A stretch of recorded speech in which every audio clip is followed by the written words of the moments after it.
Greetings, people. The time has finally come upon us. Welcome to the final regular episode of Sealed Only Season 2. I can't honestly believe we've made it this far. We're now in episode 25, and there's only 2 things left for us to do. Our final opening today, and the deck building of next week. Oh man, this is going to get interesting. So, before we go any further today, we actually have the final Pact of the Patron activations as well, because they're not going to have a chance to do it again. So let's go through them very quickly, as today is the only time they are actually stacking, meaning multiples of the same activation have gone off.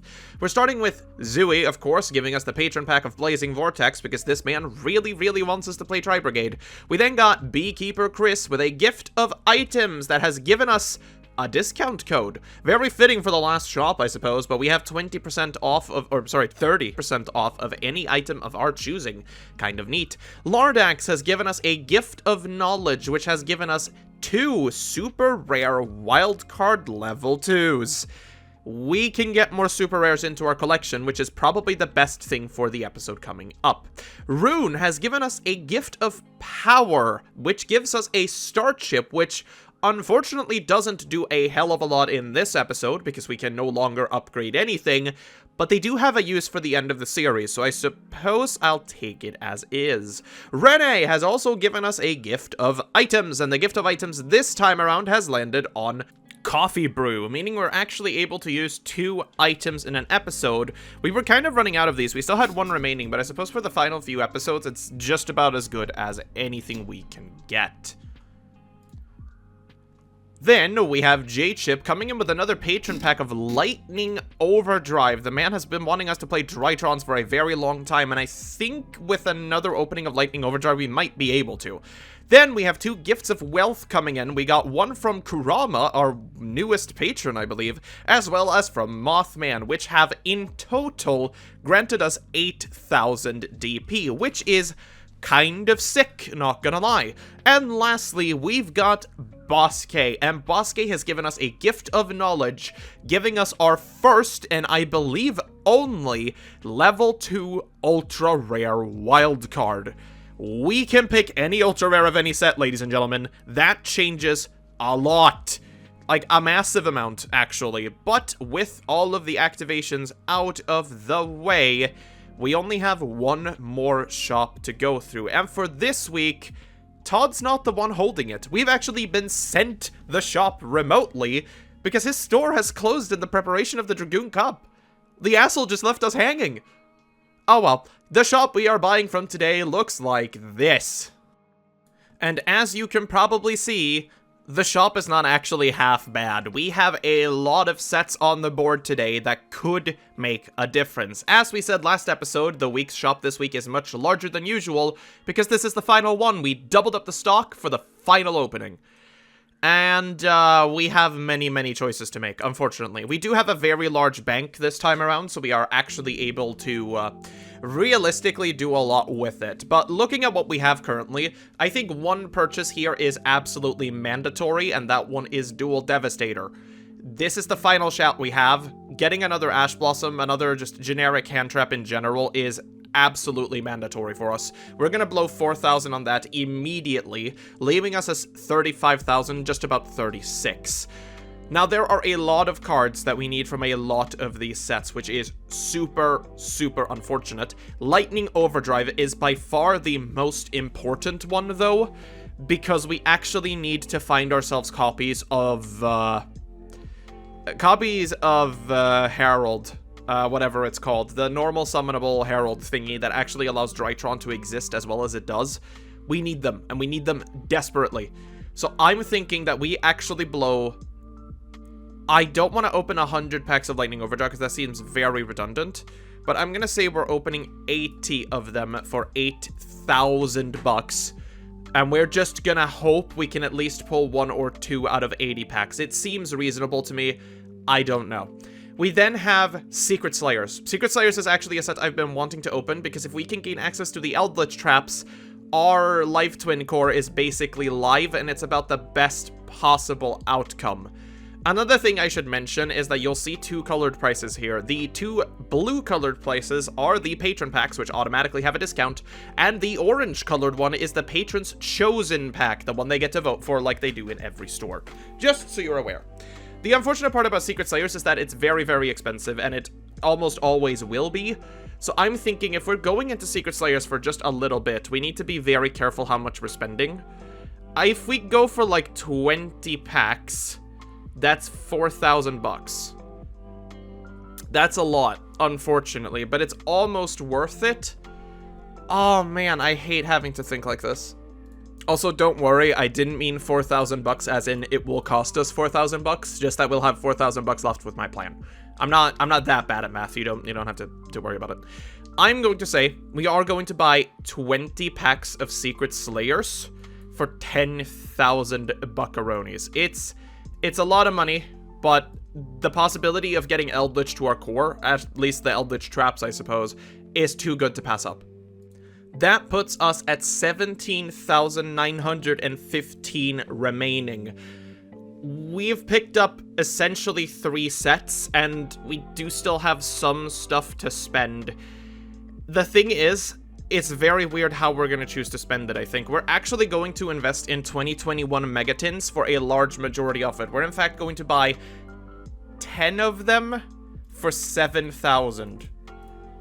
I think that's a worthy cause in this case, because that's going to put us at 10,000 remaining, and we might have a chance to pull the final Ecclesia as well as Nadir's Servant, which would allow us to do some Dogmatica shenanigans. With 10,000 remaining in our budget, I think what we're going to do is we're going to pick up Maximum Gold. I'm not joking on this one. Maximum Gold seems like the correct option, at the very least for 3 of them, because we're not going to be able... we might be able to afford 4, actually, if my math is correct. We can. We are going to buy 4 Maximum Golds for 10,400. And for the last 515, we're going to buy 5 packs of Blazing Vortex to try and get a single kit. That is the final opening. This is what we're attempting to do, and I pray that we actually get something good out of this, because if we don't, we are in the shitter for what's coming next. We end this series off with 15 DP. DP is now irrelevant. It does not matter for us, as we are heading into the final opening of the series. Best of luck to us.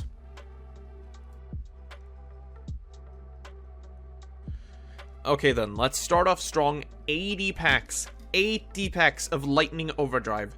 We need, at the very least, one way of getting into our plays with Drytron, and this is the last chance we get. Lavavel X-Lord is not the one, though. We're going to be skipping over these, of course. We've opened so much of this. Rank Up Magic Zexal Force is cool, but we're not playing Zexals, and we're neither playing Branded. Boojin, no. Thrawn, no, come on. Correct secret rares, please. We have 80 packs. A Keesakill Frost is very welcome. I don't think we had one of those before, and having one is at the very least good. There's Thrawn again. Dark Infinite Ignister. Come on, we need the secrets. That's another Keesakill Frost. We'll take it. Proof of whatever. White Knight of Dogmatica. The ritual monster that never saw play. Very unfortunate. Oh, sweet heavens above. Diviner of the Herald. That is the one card we really, really need in order to start off our Drytron plays, and with it, we can do a lot of shenanigans. That is the best pull from this set, and we are very early into the opening, so there's a chance we get another. We can hope. Warrock Spirit is not another one, though. Expendable Die. Not really that interesting. Warrock Spirit. Rox Rose. No. Warrock Spirit again, and Scrap Raptor. Pendest of whatever. The Riliona is interesting if we were playing Magistus, because that card can actually do some wacky shit. Warrock Vento. Dark Infinite Ignister. Warrock Dignity, which I am losing over opening this set so much. Profulus. Lina the Light Charmer. Amazing Time Ticket. Amazement Precious Park. Amazing Time Ticket. A lot of those. Lavavel X-Lord, again. Garden Rose Flora. Garden Rose Flora. Ice Force Chase. Not great. Another Keesakill Frost. We now have a place set of those, which is cool. Another Dignity, which I am losing. Garden Rose Flora. Amazement Attendant Comica is not half bad. Ruddy Rose Witch. Warrock Vento. Dark Infant Adignister. Another Riliona. CS Ascended Sage is not terrible for that deck. Ruddy Rose Witch. Another Lina. We're over halfway done. We only have one. Vento. S-Force Chase. Another Riliona. A Lavaval X-Lord. Warrock Vento. Ruddy Rose.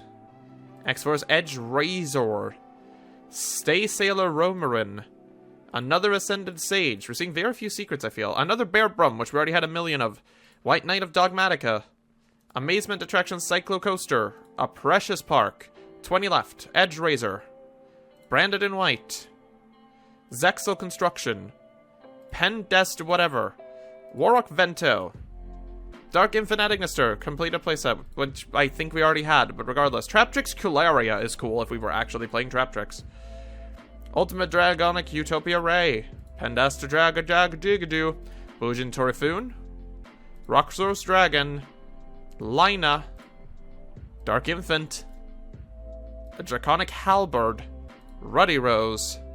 Branded in White. Spriggan's Merrymaker. Lavaval X-Lord.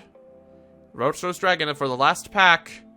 Rank Up Magic Zexal Force. Well, at the very least, we got one. One is about as much as we can ask for, and it at the very least gives us a starter to play, which I guess is better than nothing. It's a search target for Benten, which is what we really need it to be. We'll take it. It's about as good as we're gonna get from this one. Okay, next pack up. 20 packs of Secret Slayers. We are looking for the Eldritch Traps more than anything here. Let's hope for the best. We've got a Cursed Eldland, which is perfect, because we do in fact need those. Block Dragon, which is banned. Talaya, Princess of Cherry Blossom, Kanashi, and Adamancipator Analyzer, which we do not need. We got Block Dragon, Miracle Fertilizer, Cyclamen, Adamancipator Drizzle Dragot, and Ateldando, which is the worst trap available. Come on, man. Upstart Goblin, Block Dragon, Raptite, Laputite, and Dragite. This was an Adamancipator pack. Cyclamen, Solemn Judgment is really good. Upstart Goblin, Rika Queen, and Rika Fairy. Cursed Eldland number 2, Adamancipator is a Dragite, Galaxy Cyclone, Cherub, whatever that is, and Teardrop the Rika Queen. Doki Doki, Leonite, Polanosis, DD Borderline, and Seeker. We're getting Adamancipators here. We don't want them. Galaxy Cyclone, Another Judgment, Golden Land Forever, Lone Fire Blossom, and Teardrop the Rika Queen. We then got Kuakimira Wall, Nine-Tailed Fox, the Cherry Blossoms, Rock Bombardment, and Primula. No thank you. Leonite, Kanashi, Laputite, Rose Lover, and a Conquistador. That is very, very good. Alright. Resonance, Rose Lover, Another Eldland, Cherubim, and Elixir of White Destiny. We are picking up some decent pieces now. Nine-Tailed Fox, Cyclamen, Another Eldland, unfortunate. Guardian is like the worst trap, but it's at least a trap. Mirror Wall, Sunflowers, Tranquility, Leonite, and a Dragite. Then we got Signs, Mirror Wall, Trap Trick, Doki Doki, and Rika Glamour. No. Leonite, Upstart Goblin, Ill Blood, Cursed Eldland, and Rika Flurries. No. Kuakimir Sandman, Sunflowers, Raptite, Blossoms, and Researcher. No. Raptite, Overload, Rose Lover, Rika Fairy, Elixir of Scarlet Sanguine is the one we needed the most. I'm happy to see that. Kuakimira Wall, Laputite, Lone Fire Blossom, Overload, and an Eldritch himself. I believe we now have 3 of them, which is kind of ridiculous. Then we got Upstart Goblin, Adamancipator Resonance, Block Dragon, Galaxy Cyclone, and a Haqueru of the Golden Land. We got Leonite, Nine-Tailed Fox, Sandman, Doki Doki, and White Destiny again. That's like the worst one. And for the last pack, Overload, Sandman, Resonance, and a Leonite. Unfortunately, not entirely the way I wanted that to go, but having an increase of 1 in every single one of them is actually pretty good. We'll see what we're able to do with this. Okay, here we go for 30 total packs of 2021 Megatins. This is going to get interesting. We are looking at Gamma Eltanen, Chaos Summoning Beast, Area the Water Charmer, another Seuss, and Raviel the Lord of Phantasms. We are going to be skipping through these a lot because there are, of course, a lot of cards we have already seen and experienced, and we don't need to look at them that much. For our first rare, we got Raider's Knight, Performapal Turn Trooper, Fiendish Portrait, Piercing the Darkness, Dogmatica Maximus, and another Ecclesia. That's really good. We now have 3 Ecclesias, so Dogmatica is on the table. Melfi Caddy, Dragoon Lamp. Again, we're going to skip through most of the comments here. We've seen these so many times before. Our rare is Union Driver, Adamancipator Analyzer, Arc Rebellion Exceed, King Beast Barbaros, Titaniclad, and the Shimmering Scraper. We needed a Titaniclad to actually really play Dogmatica. That's super good. Oh, this is looking up. A Vespinado we don't need. Here is Adamancipator Friends, Adamancipator Relief, Noctovision, Dogmatica Nexus, Leonite, and Wind the Wind Channeler, which I do not care about in the slightest. Very unfortunate to see that, but, you know, it is what it is. The Secret Rare slots is kind of bad here. We got a Juju, we got an Alomeris, we got a Heavy Forward, we got a Chaos Ruler, a Dogmatica Nexus, and a 4th Ecclesia. Now it's getting redundant. Come on. We don't need more than that. I only need a few. No need to embarrass me like this. Juju, Heavy Forward, Magical Hound, Tri-Brigade Karas, Tri-Brigade Nerval, and Fusion Deployment. We already have playsets of the Tri-Brigade, so we don't actually need to bother with them in the slightest. The only thing we would want to have here is a Shureg. That is a Raptite. That is a 2nd Crossout Designator, which is pretty good. And a Wind the Wind Channeler. Crossout Designator is actually a decent pickup. It's not one of the best hand traps, but considering we have one-offs of so many cards, it might actually be useful. We got a King Long, a Delta Alteus. We got Gizmegaroki, the Dreaded Deluge Dragon, the Odd Ice Revolution Dragon, an Achichi Edignister, as well as a Seglamer, the Luminous Lunar Dragon. It's really bad. We're not going to be talking about that one. We got a Blizzard, pretty decent. Car Turbo, Alumeris, Delta Alteus, a TTT. That's a great card to have access to. Anime Superior Leonite and Uriah, Lord of Searing Flames. We're now on pack number 10, a third of the way through these ones. We are still missing quite a few pieces we'd want. A Juju, a Gamma, a whatever that is, Area the Water Charmer, the Phantom Knights of Torn Scales, and Malice, the Lady of Lament. We already have a playset of the Torn Scales as well, so we don't necessarily need to be messing with that. King Long, Chuche actually, sorry, Exceed Import, Adamancipator Seeker, Alpha the Master of Beasts is a very interesting card because this is actually not half bad as a tech card. We then got a Dark Beckoning Beast as well as a Sky Striker Ace Rose. The Alpha I will happily take though. Alpha is a very, very underestimated card. And I like those. Here we go. Speedroid Card Turbo, Adamancipator Relief, Super Heavy Samurai Wagon, an Animadorned Archeosaur, a Mahama the Fairy Dragon, and the 5th Ecclesia. So now we guaranteed have a playset of that, even though we already did beforehand. Kairu Shin is cool. Marissa's Pescalis is really, really nice for Marincess, if we can manage to pick that up in the final episodes here. Shen's a really good Synchro 8. Shiny Black Sea Squatter is terrible. Achichi, a 3rd Crossout, very, very nice, as well as a Zeta. We didn't need that, but the Crossout Designator is welcome. We now have 3 of them.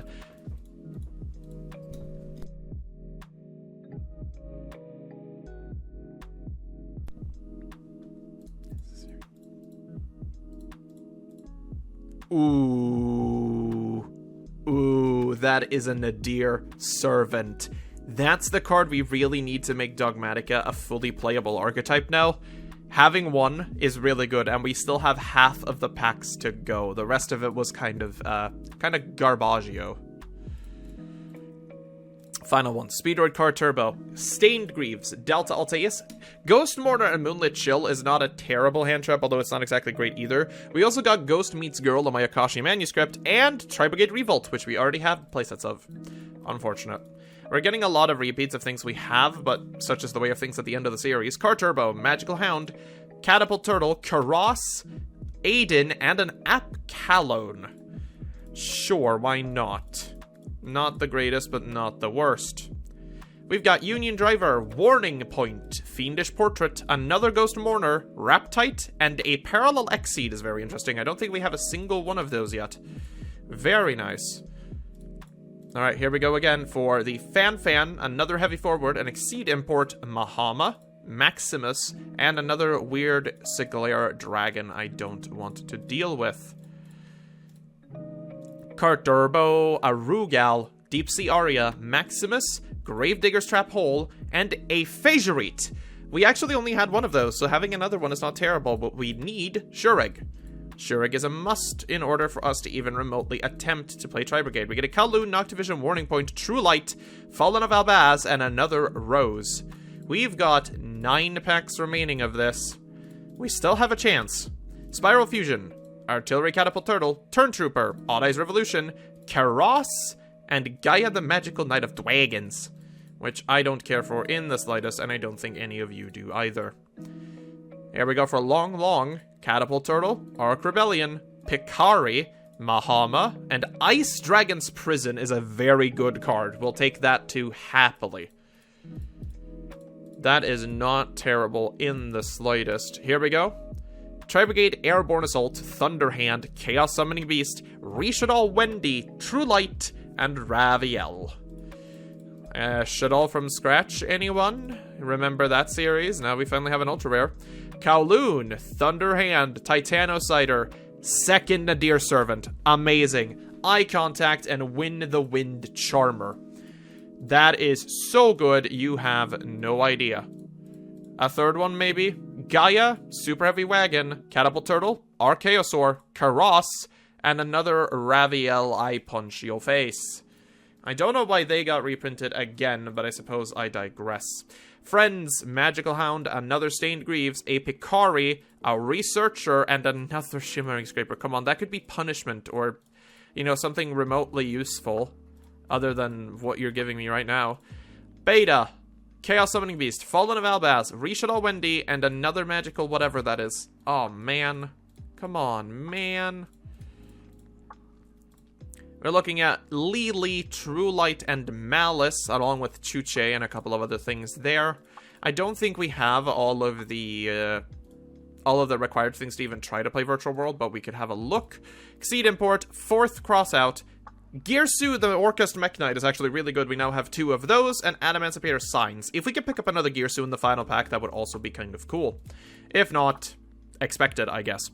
Here we go. Spiral Fusion, Gravity Controller, Geonator Transverser, Researcher, Theo, and Punishment for our last pack of this. To be honest, 2 Nadir Servants, 2 Crossout Designators, a couple of other small pickups that actually help us do what we want to do. This opening was not terrible. We also got the Titaniclad, which we really needed to make it work. I think we have everything we need to properly put Dogmatica in somewhere, which at the very least helps out deck building for the next episode. Okay, final big opening. We're looking at maximum gold, 24 packs total, because I ended up using the coupon like I was supposed to and redid the math. Here we go. We get a Ghost Ogre Snow Rabbit and Ghost Sister and Spooky Dogwood to start off, which is not terrible. It could have been an Ash, though. Would have been much nicer. Second pack, we get a Forbidden Challenge, which is really good, along with Totally Awesome, which is amazing, and Stratos, which is not as good. Third pack, Alistair the Invoker and Beatrice, Lady of the Eternal, which I think we actually needed. I don't remember if we owned one, but now we do. Pack 4, Nibiru, third copy. Oh, we're in it now, boys. Full playset of Nibiru. Perfect. And a Miscellaneousaurus, which we don't need. Polymerization and Kagari for the next pack is useless. Pack 6. Alistair and Eldritch. Now we guaranteed have 3 of them. That's really good. We can't really use Alistair for anything, though, unfortunately. Chalice and Kagari for the next pack is, Chalice is okay. Harpy's Feather Duster, which we actually already have, and Fantastical Dragon Phantasme, now putting us at 3. Elder Entity Entis, and Linkuriboh, actually. 2 cards that we desperately needed going forward. I will happily accept the both of them. Then we got another Ghost Ogre and a Stardust Charge Warrior, which is not half bad. Pack 11, Chaos Dragon the Vioneer and Utopia the Lightning, which I believe both of them we already had. Halfway through, a Droll and Lockbird, now putting us at 3. They Can Be Only One, which is also a very good card, along with Dark Rebellion Exceed. Kind of a good pack. Rota, Called by the Grave, finally. I think we already had this, but it's nice just to see it appear in a pack. Kind of cool. Pack 14. Infinite Impermanence. It can only get better. 2 Infinite Impermanences now. We still have 10 packs left to go. There's hope in the world. Tour Guide from the Underworld is very, very funny, but we can't really use it. Pack 16, we get a second Entis as well as another Judgment. For pack 17, we get a Martial Metal Monster, Alistair, and a second Linkuriboh. We'll take it. Another Apollosa, as well as a Ghost Sister Spooky Dogwood. We have like a million of those now. Rota and Gaia, both useless. Cosmotown and Zodiac Shock'n'Eye, which I do not care for. Pack 21. Constellar Pallades and Ghost Ogre, as well as an Eater of Millions, which is okay. Pack 22, we get Stratos and Rhoda. Pack 23, Lancia and Anti-Magic Arrows. And for the last pack, oh, there is hope in the world. Third Judgment, third Impermanence. Holy fuckamole, there's actually hope in the world. We might actually walk out of this with a decent deck. I can't believe it. Holy crap. Well, there's only one thing left to go for here. And, let's do it. So for the final card opening of the entire series, we're opening 5 packs of a Blazing, It's Blazing Vortex. We need to find a kit with our final cash monies. You have got to be fucking kidding me. The first pack has the kit. Oh no, but we don't have more than one Shureg. It's so terrible. Oh, we're gonna have to do some absolute shenanigans on this. Pack 2. A Grand C Grand Gongongo Gigio. Then a White Baking.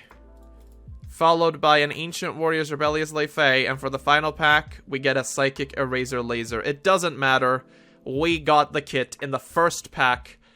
This is now also on the table. Jesus. So with the final shop now out of the way, what are we going to do going forward? You know what? I'm keeping the deck building a secret. Yeah, because next episode, we're going to be going through every single possible deck we have to bring into the Dragoon Cup, because hey, guess what? We qualified. And then use our wildcards in the final episode before the Dragoon Cup to make the decks as good as we possibly can. The thing is, we actually have a couple of really good alternatives for this episode as well, which is why we're doing a bit of a special event today. One day this week, I opened up the gates to any supporter that had the time to come down and play a best of 1 against us, them getting to choose deck 1, 2, or 3, doing 3 decks that I have now sort of created off of what we have. We ended up going up against 5 opponents this week, and I'm gonna be honest, I am just gonna cut you straight to the duels, and you're gonna get to see them for yourself. It's TCGWolf currently. Usually when I do these like duel recaps and stuff, you'll always have me doing post commentary because it's a better way of flowing the commentary, I suppose. But today, considering I'm sick, I really don't have the voice to be doing that, so you get Live Wolf instead. Hello, it's Live Wolf. We have 5 best of 1s available today because I took on every single supporter of the show, as you probably heard in me talking before I got sick, I'm assuming. I'm just going to show them to you really quickly because it was actually really fun doing a bunch of best of 1s with the decks we currently have available. We started off against Rene, and Drytron is what we were forced to play on this one. I have to swap it around. And we were going up against Destiny Hero Danger, or Danger Heroes. I don't know exactly what this was supposed to be, but, you know, it consistently made Verte, Malicious Bane, and DPE, which is actually kind of scary. But considering our board, and our hand especially, we can probably break it. We end up doing our Thuban to get into Relinquished Gamina to get into Ben 10. This allows us to fill our board full of Drytrons and actually draw our 1 of Diviner of the Herald, allowing us to pitch the correct, whatever its name is, the Tiny Herald, making Mubeta Fafnir, which obviously gets popped here, which we kind of expected, meaning we go into Delta to draw a card, and we draw into our Terraforming, which gives us Fafnir. Fafnir gives us a Drytron Nova, which we can use to summon Zeta, and we can use these 2 to make, whatever this thing's called. We can then go straight into Zeus, and we can attempt to activate the Zeus, which we do to blow up the board. This works out surprisingly well, actually, considering the hand is currently Chupacabra and Mothman. Mothman gets summoned from the hand as well. Pitching Mothman, though, meaning we can both draw a card and discard a card. We end up discarding the Meteonis Drytron because we don't need it. Second Verte Anaconda comes down. We're just going to blow it up using Zeus because we really don't want to be looking at that at the moment. We do draw into Red Eyes Black Dragon, unfortunately, but we're just going for the funnies at this point. We do manage to draw basically everything we need for our hand since we got our Drytron play started, and we can now cycle any way that that we wish. Going into as many good things as possible. Going for the Amorphage Pain, which is one of my favorite cards I decided to include in this deck, but we will go over that next episode. We do manage to go into our Verti Anaconda, of course. We summon the Dragoon. His effect is negated, but we do not care. We have way more than enough damage to end the game. 1-0 to us. Very nice. We'll go for game number 2 then, where we went up against Danish Chris, and he went up against deck number 2. He's playing Bees. We're playing Dogmatica Eldritch. Don't ask questions. We do manage to go into our Ecclesia setting 4 here, but we are up against Bees, and Bees are terrifying. There's not really a good spot to be hitting this, but unfortunately, we get hit with a Super Poly before we actually activate our Torrential Tribute, which is what I wanted to do originally, and we're now staring down, what's this card's name again? It's Absolute Hercules, that's what it is. We can't destroy it because I misread the card, so I fired my Dogmatica Punishment for nothing, because I'm a freaking dum-dum. We do attempt to go into our Conquistador here, which we do manage to do. We do manage to get our Eldritch back on board again, not that it really does much. We're going to activate our Ecclesia. Ecclesia searching a Fleur-de-Lis. The only reason we're searching Fleur-de-Lis here is we're going to attempt to stop him from building the board way too high. We do activate both Conquistador and our boy here. And again, I can't read cardboard, and I fuck it up again because it's until the end of his next turn, not the end of the next turn. Oopsie daisy. So we have to use our Fleur-de-Lis early here to stop a Beetle, but the Beetlehorn is going to get out anyway because he has enough things in the graveyard, and he goes into Invincible Atlas. Atlas, now that it's out, is kind of bad for us because it is just going to summon the Stinglancer. Stinglancer, of course, being the way he searches Descent, using Descent to make a token, and using those two to make Picafolina, and Picafolina is going to equip the Atlas with a Resonance Insect. At this point, we can actually target it because it does have an attack higher than 3,000, and we draw into Nadir Servant, which is probably the best available card here. We'll go for the Nadir Servant. We'll search ourselves the Fleur-de-Lis once again. We'll activate Ashai Yan now that we've destroyed a card on the field in order to special summon it. We'll go for the Fleur-de-Lis as well, just negating the Absolute Hercule, crashing into everything as much as we can just to sort of clear out the board. We do get in for a hefty chunk of damage, I would say here. We activate the Hakuero in the end phase to get ourselves another Scarlet Sanguine. He draws for turn the Arbalest, which just ends up not being enough. And we actually take the game against Danish Chris as well. That's 2-0. Duel number 3, we went up against Bosque, and he was playing Ojama. I don't know, and he picked deck number 1, which is the deck we've seen a couple of times now, which is Scrap Orchest, which is now Machina Orchest, which is Smorcast Maybe I should call it Smorcast. That's actually really funny. Why didn't I think of that until now?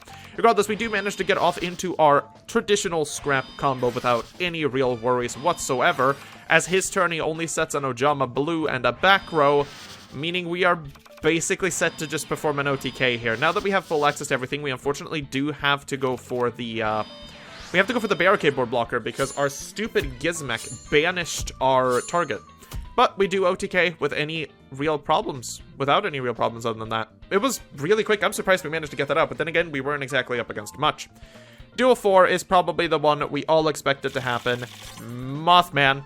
And unfortunately, Mothman picks the only deck, the only one where it's relevant to play Eldritch, because he has Super Poly, which we're going to see in just a moment. He does start with his own Eldritch play here, going for the Red Ice Fusion for Dragoon, unfortunately, and forgetting to attack because he forgot it was the second turn.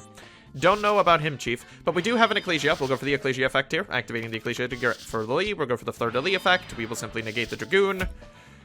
Dragoon can be negated by Fleur-de-Lis, keep that in mind because it doesn't target. We're going to pop it using our Eldritch. We're going to activate the Eldritch, which brings out an Eldritch from his side, and here is where we get struck by the Super Poly. I can't out the Mad Lord of Darkness, because that thing is massive, can't be targeted, and can't be destroyed by battle. I don't really have anything that gets over 3,800 attack and stealing a monster every turn. It's kind of awkward, to be honest. Even though we can loop our own Eldritch, this is probably the first time ever where I've been in a situation where playing Eldritch has literally lost me the game.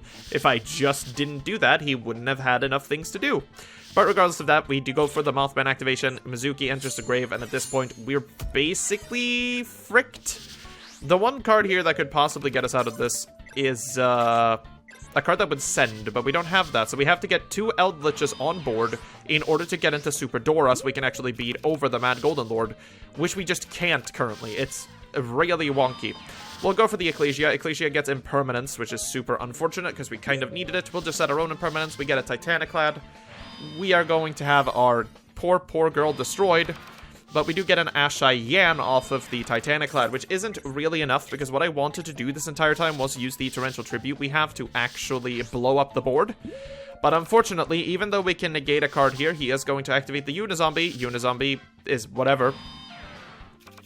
He goes for the Bloom, and this summons Balldrock, and on the Balldrock summon, we do Torrential, which blows up everything, but unfortunately, Mizuki is just going to bring back the Mad Golden Lord, Eldritch is just going to come back by its own effect, and that's going to be game.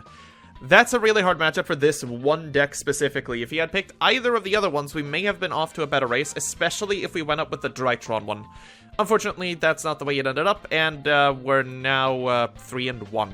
And for the last duel, we went up against Zero Yue, who also picked the third option being Drytron, and he's playing Lunalight. And let's just say, when Drytron works, even in sealed only, even in its brickiest state, it really works. You can probably see the combo going on in the background at this point, but we do manage to full combo off this time around to a board that is honestly pretty decent, considering we're still missing a lot of pieces and only running one of our whatever its name is, Diviner of the Herald. Regardless of that, though, like, look at this. We are able to set up our Herald of Ultimateness. We are able to bring out Delta Alteus. We are going to activate our effect of Verti Anaconda to bring out Dragoon, meaning we now have 2 negates off of our Ritual, 1 negate off of our Dragoon, and we draw Morphage Pain for turn, which, you know, he ends up only setting a card, which ends up being, I believe, Kaleido Chick? I never remember, but it doesn't matter. We can just beat in for game, because hey-ho, Drytron. And that's it for the duels we had this week. I took on as many supporters as they had time to show up, because this was kind of on a short notice, because I got sick, so I needed to do something. But thank you to everyone who came out. It was tons of fun. And there we are. For the first time in a very long time, even though half of the supporters brought decks that probably weren't meant to stand a chance, we actually go 4-1. Sure, they're best of ones, and sure, the decks were arguable at best, and we still lost to goddamn Mothman, because who the hell would have thought getting super polyed off of their fucking Eldritch would have been a bad thing? But I digress. I seriously think we stand a very good chance with the 3 decks that I have created, but we still have one episode where we can really deep dive into deck building, which is what the next episode is going to be all about. There's going to be very little of me, as you can see on screen. We're mostly going to be sitting down, arguing what is the best course of action for us to do, and try to get there. But for now, if you enjoyed this episode, do remember to leave a like down below, click the subscribe button, because hey, the YouTube numbers hate me, and that would really help. If you'd like to support me more monetarily, there's always Patreon and YouTube memberships, which have had all of their criterias updated, or criterias, their rewards, I should say, updated. So there's a bunch of new stuff for New Game Plus included. You should probably have a look at that if you're even remotely interested.